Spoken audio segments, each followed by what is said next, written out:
Hello, today we are going to talk about the short story To Build a Fire by Jack London. The group members are Natalia Martinez, Daniela Ovalle, who speaks Adriana Roland.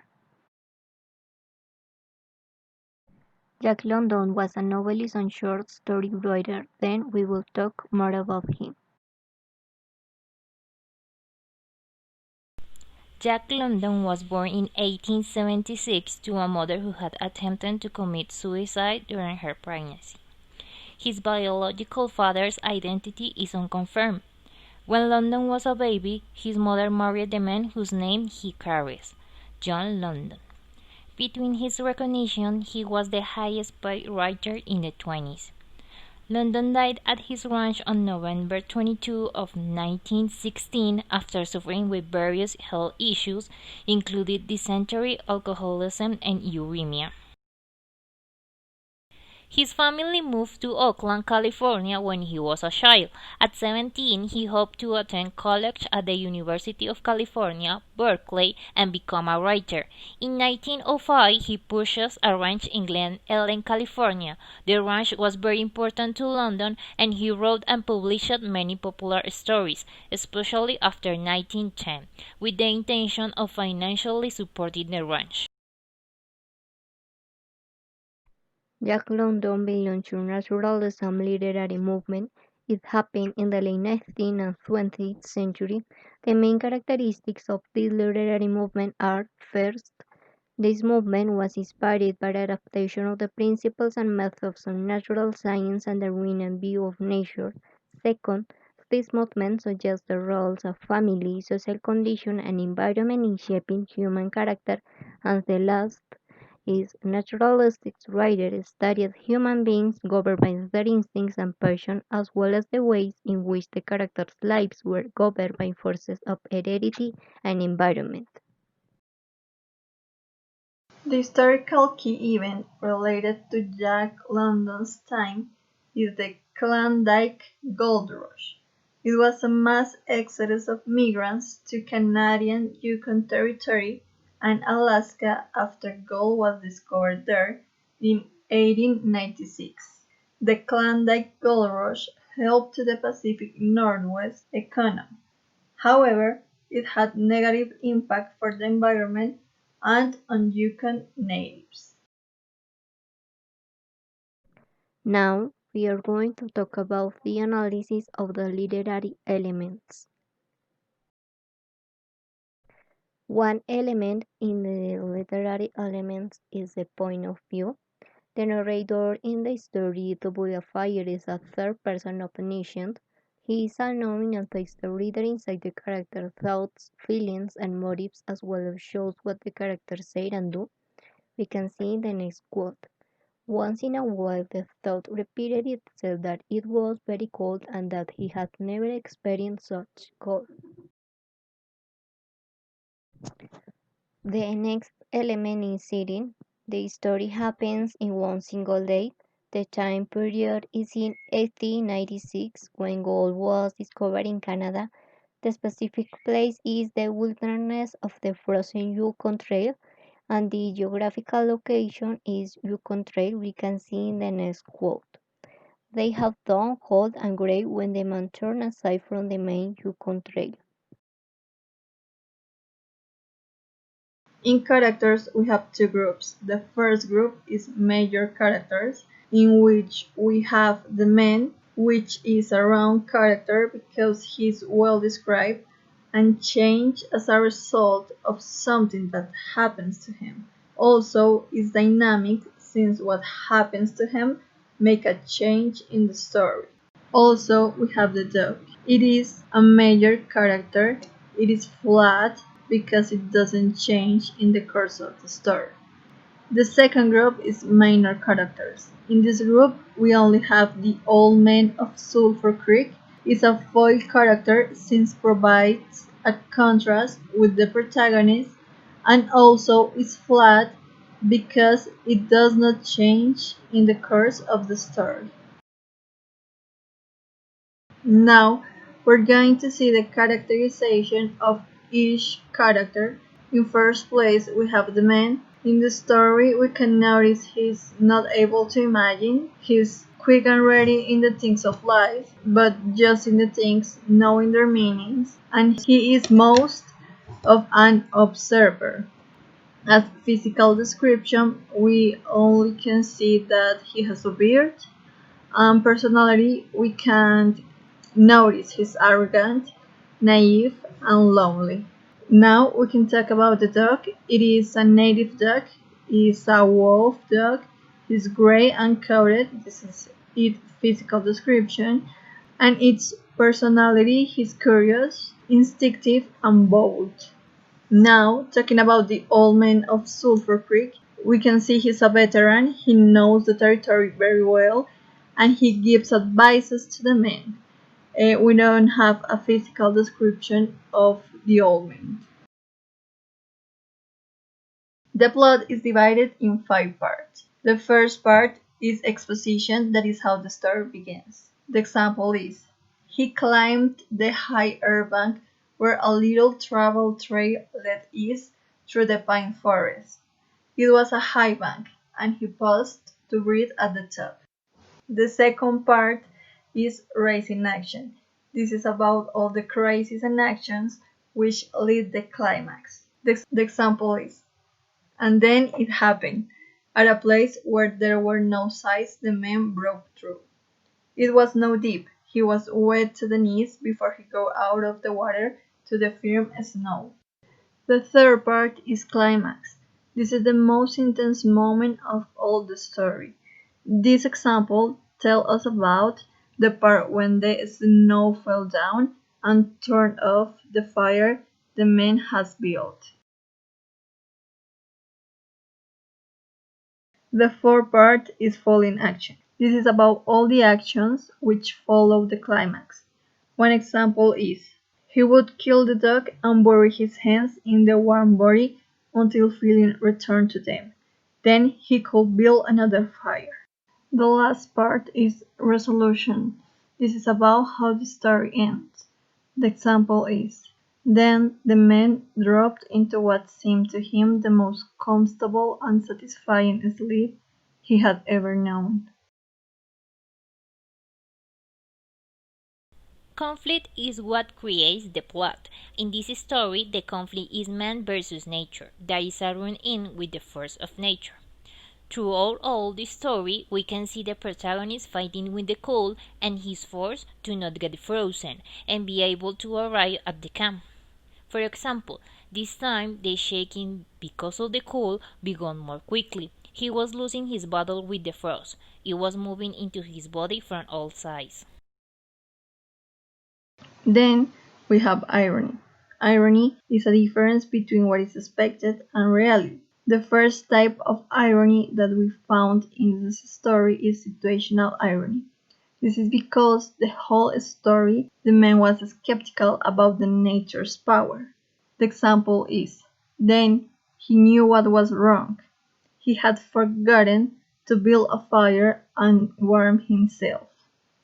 The second irony is dramatic irony, because the readers already know what was going to happen to the man.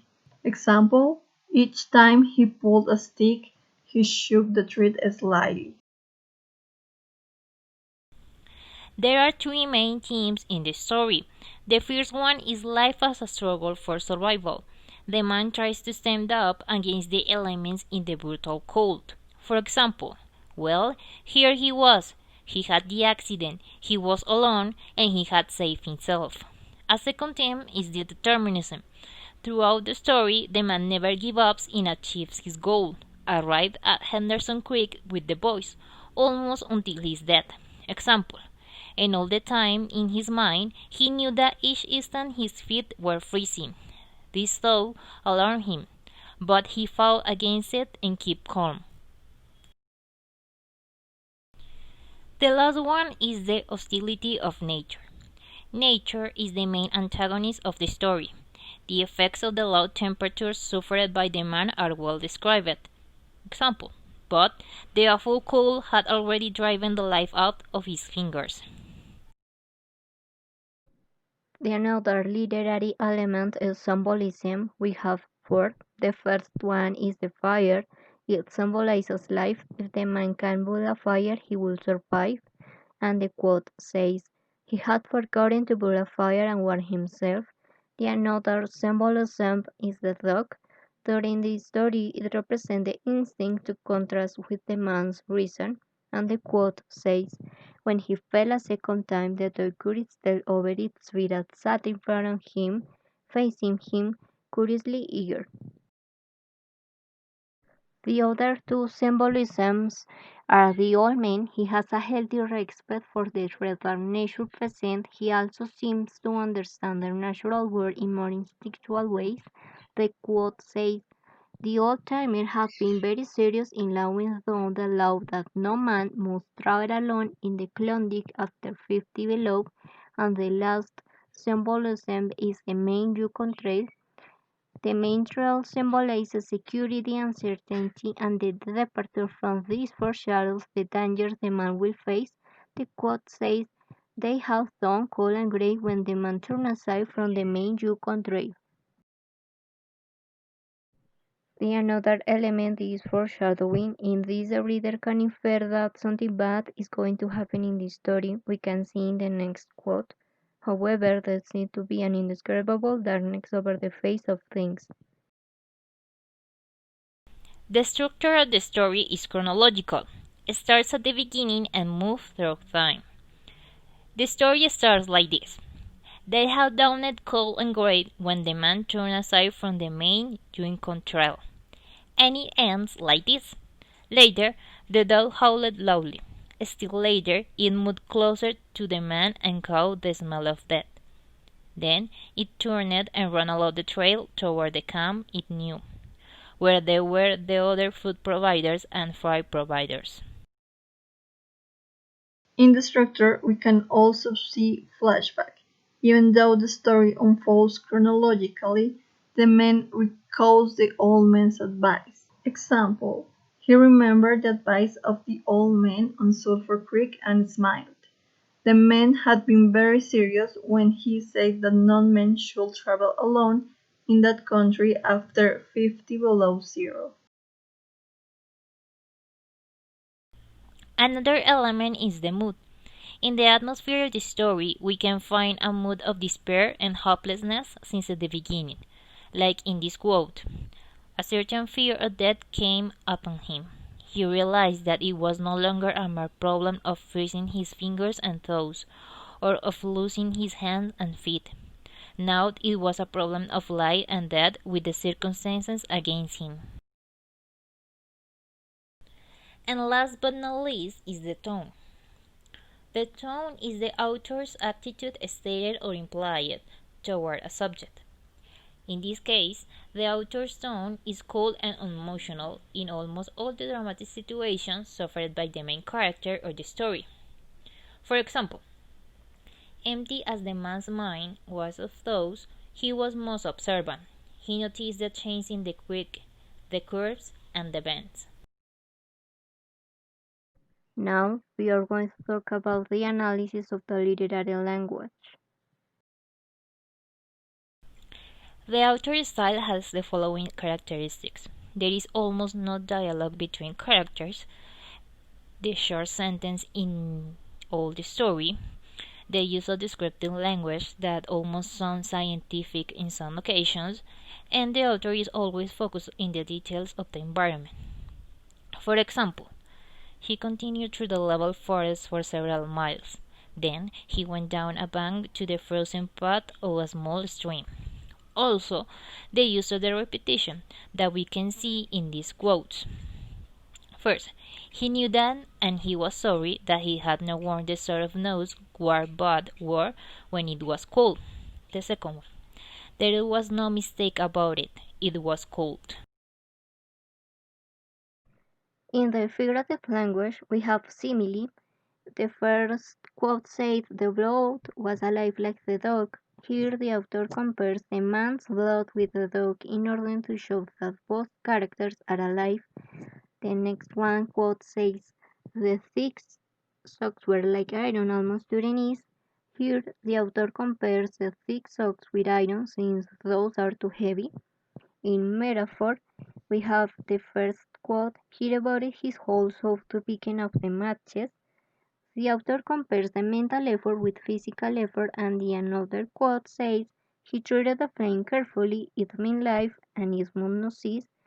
The author compares the flame with the life, since both no cease, and the last one figurative language personification. The quote says, "Next, he brought out his pack of matches, but the awful cold had already driven the life of his fingers." Here, the author brings cold to life as fingers respond, and the last one quote says, "The snow fell without warning upon the man and the fire was dead." Here, the author gives the fire a human quality, since he says the fire was dead. To start sensory language, we can appeal to visual imaginary with specific words. In the first example, we have the word noticed. He noticed the changes in the creek, the curves and the bends, and always he noted where he placed his feet. This allowed us to imagine the place where the man is. In tactile imagery, we had the next quotes. The first one: "He beat his hand but failed to produce any feeling in them." And the second one is: "When he touched a stick, he had to see whether or not he was holding it." And in the auditory imagery, we have these quotes: "He had also heard the noise of a snow-covered ice skin breaking, and there was sudden noise that surprised him."